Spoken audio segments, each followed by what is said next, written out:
Soy el abogado agrario Ramón Herrera Chela. Te comparto el WhatsApp 66 91 13 70 43.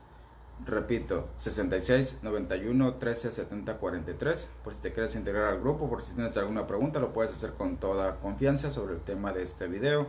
Te recomendamos integrarte o sumarte al grupo en Facebook Derecho Agrario, en el canal de YouTube Ramón Herrera Chela. En ambos lugares vas a encontrar grabado este video para su posterior consulta y muchísimos videos más relacionados con la materia agraria, el derecho agrario, la justicia, la abogacía en materia agraria. Por equidad de género, cuando me refiero a abogada, abogado, me estoy refiriendo a mujeres y hombres. Solo singularizo por la cuestión de los tiempos. Y ganó con amplio margen el tema de realmente son orales o verbales las audiencias de ley que se celebran en la sala del Tribunal Agrario, de los Tribunales Unitarios Agrarios. De entrada te puedo asegurar, porque me consta, que son mixtas.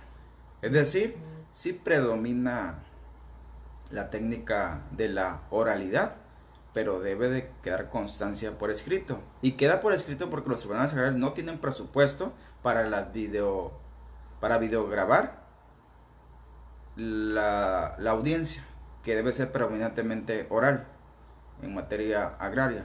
Por lo tanto, se vuelven lentas y un tanto de formalidades, por la cuestión de que hay que esperar a que quede redactado por escrito. Así que son mixtas. Y bien, pues ya partimos de que son mixtas. ¿Y ahora qué sigue? ¿Debo solicitar el uso de la voz o esperar a indicaciones a que se me conceda? Ojo aquí, te voy a explicar algunos tips, algunos consejos, algunas técnicas que aprendí en la marcha. Me llevó años literalmente aprenderlas, porque si revisa la ley no dice nada, nada más un artículo, el 185, y la fracción tercera, segunda señala que las partes pueden hacer preguntas que deseen. Hasta ahí. Y el Código Federal de Procedimientos Civiles, que es el que suple, no establece lineamientos que aplica, mejor dicho, en especial en la materia agraria, dentro de los tribunales agrarios. Por ejemplo,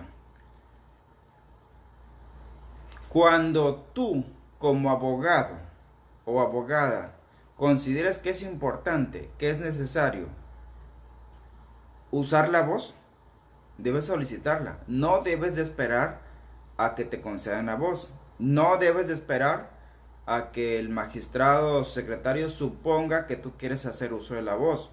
Incluso usted, ejidatario, o usted que está siendo parte actora, que presentó una demanda o está siendo demandado, si quiere decir algo, también levante la mano y primero avísele a su abogado que quiere decir algo, y ahí secretelo en voz baja, explíquele qué quiere decir con levantar la mano.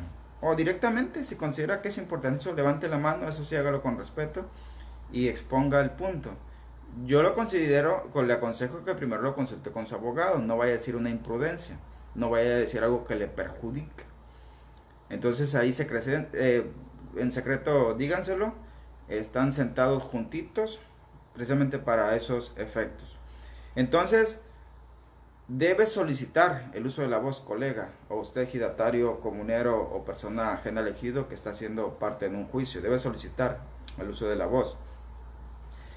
¿En qué momento? Si a veces pues no para de hablar el secretario, la magistrada o el abogado contrario, en cuanto se haga una pausa, de inmediato levante la mano o hable. Solicito por favor el uso de la voz. Me disculpan, pero necesito el uso de la voz. Así, de manera clarita, contundente, pero muy respetuosa. Y ojo ahí, no solicites el uso de la voz para ponerte a discutir, a alegar, o que te alteres, o que te apasiones. Te va a resultar contraproducente.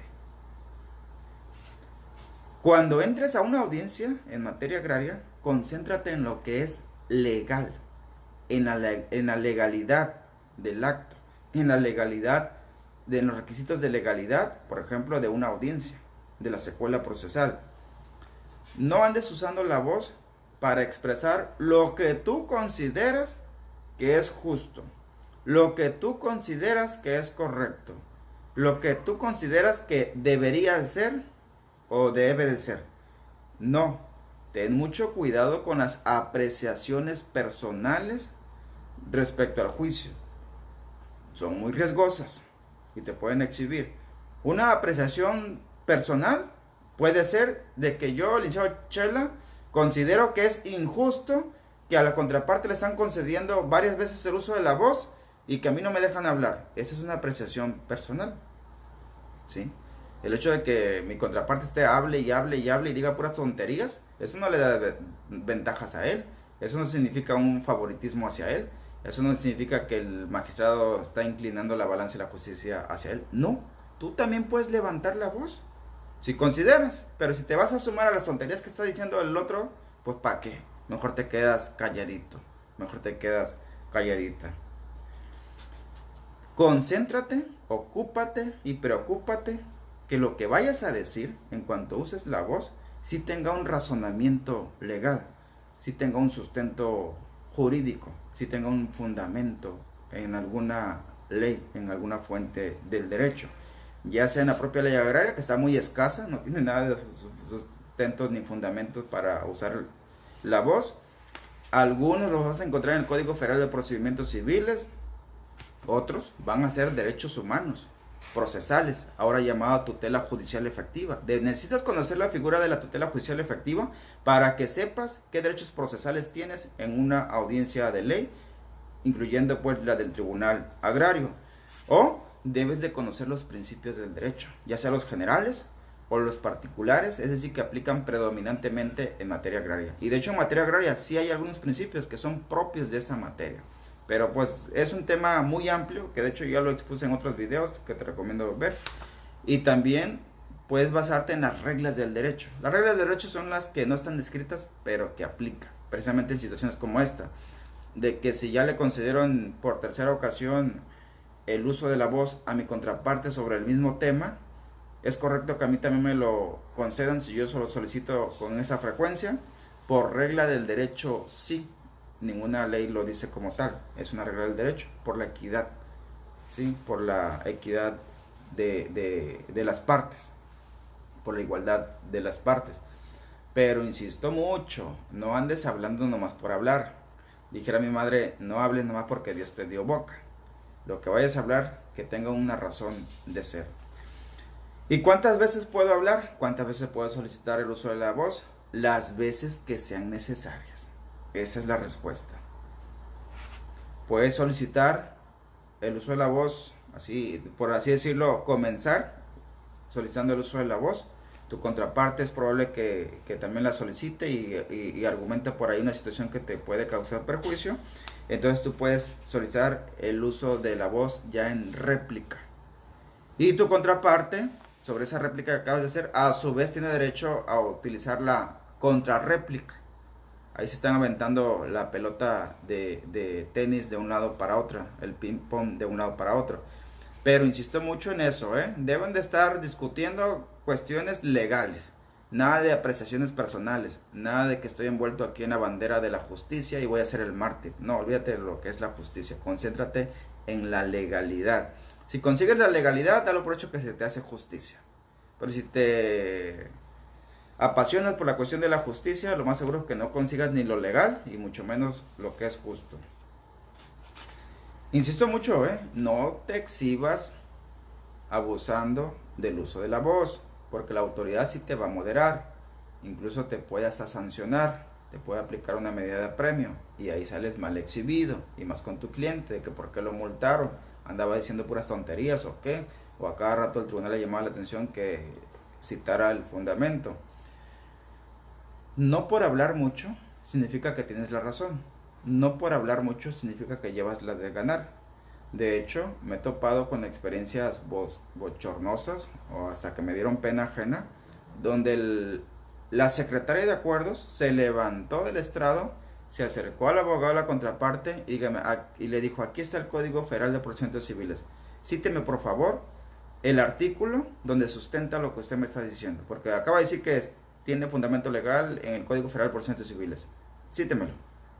Y pues ahí se puso a ojear como 15 minutos haciéndose más tonto, pues obviamente no iba a encontrar. Y el problema ahí que pues sí, pudo haberse retractado. Y bueno, se retractó, pero él se exhibió con su propio cliente. Entonces evítate ese tipo de situaciones, porque nosotros los abogados y abogadas vivimos de la reputación. Siguiente pregunta. ¿Le puedo hacer contrarréplica al magistrado o al secretario? Desde luego que sí. Puedes hacer contrarréplica y réplica a lo que diga tu contraparte, el abogado o la abogada de la parte contraria, o el magistrado o el secretario. Eso sí, hazlo con el debido respeto. No te pelees con el cocinero. En serio.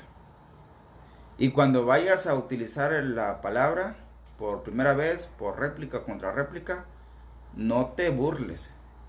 No te burles. Ni sueltes esa risita burlesca. Ni tampoco hagas comentarios sarcásticos. Mucho menos groseros u ofensivos. Olvídate la altanería. Te va a resultar contraproducente. Dirígete con sencillez. Dirígete con claridad. Dirígete con el respeto hacia la autoridad. Con el respeto hacia tu abogado contrario. Con respeto al cliente, a tu abogado contrario y sobre todo con tu cliente. Eso sí habla bien de ti. En verdad, de hecho en ocasiones cuando considero que tengo la razón y por ahí cito un principio del derecho, cito un parte de los derechos de la tutela judicial efectiva que me asiste y el tribunal insiste en que me esté a lo acordado. Nada más para cerrar mi intervención, ya lo digo de manera verbal, comprendo su postura, estoy en desacuerdo, pero la respeto, señor magistrado, licenciado, secretario. Así, de esa manera pues. Todo lo que suceda en la audiencia de ley, que es prominentemente oral o verbal, debe de quedar asentado por escrito. Fíjate que es una interesante pregunta. En realidad no todo queda asentado por escrito. Esa es la realidad de las cosas. Hay varias manifestaciones que no hay necesidad de que queden por escrito. Eso ya queda a criterio del tribunal, es decir, el magistrado o la secretaria, que va a quedar por escrito. Salvo que alguna de las partes insista o pida que sí quede asentado por escrito. Por ejemplo, si la contraparte habló de más, un tema que ni al caso. Por ejemplo, de que llegamos a la primera cita de audiencia y la parte demandada dice, bueno, es que me dijo el abogado que entrara solo, que él viene en la siguiente. Y pues el tribunal sabe que ya le están viendo la cara. Y tal vez dirá el tribunal, me las va a pagar ya que venga personalmente. Pero yo, como abogado de la parte actora, sí le digo al tribunal, licenciado o magistrado, por favor que quede asentado lo que acaba de manifestar ahí la parte demandada. Y literalmente está sin abogados. Y podríamos decir, es que es ilegal que quede asentado, podría alegar después el abogado faltante, ¿no? Es ilegal que haya quedado sentado esa situación si no estaba debidamente asesorado. Espérate, yo nomás quiero que quede constancia de eso. Obviamente el tribunal sabe por qué estoy pidiendo que quede sentado eso, para que se detecte la mala fe con que está actuando la parte contraria para demorar el juicio. Por si los juicios agrarios son lentos, tardados. Y luego con ese tipo de situaciones, desde luego que el tribunal en su momento va a tomar medidas para ese tipo de efectos. Y ahí está un ejemplo de que cuando en estricto derecho es necesario que quede sentado, pero cuando por estrategia legal, si pide una de las partes que quede sentado. O a veces solicito que quede sentados para futuras impugnaciones, sobre todo para los efectos de los amparos, ya sea directos o indirectos, y que si me declararon en rebeldía a mi cliente, si soy la parte demandada, y hice alguna manifestación que estaba solicitando que se me concediera término para justificar del porqué de la inasistencia a mi cliente, entonces eso sí puedo pedir que quede asentado. Es probable que el tribunal me diga es que no tienes reconocida la personalidad y cosas así, pero prefiero que sí quede asentado.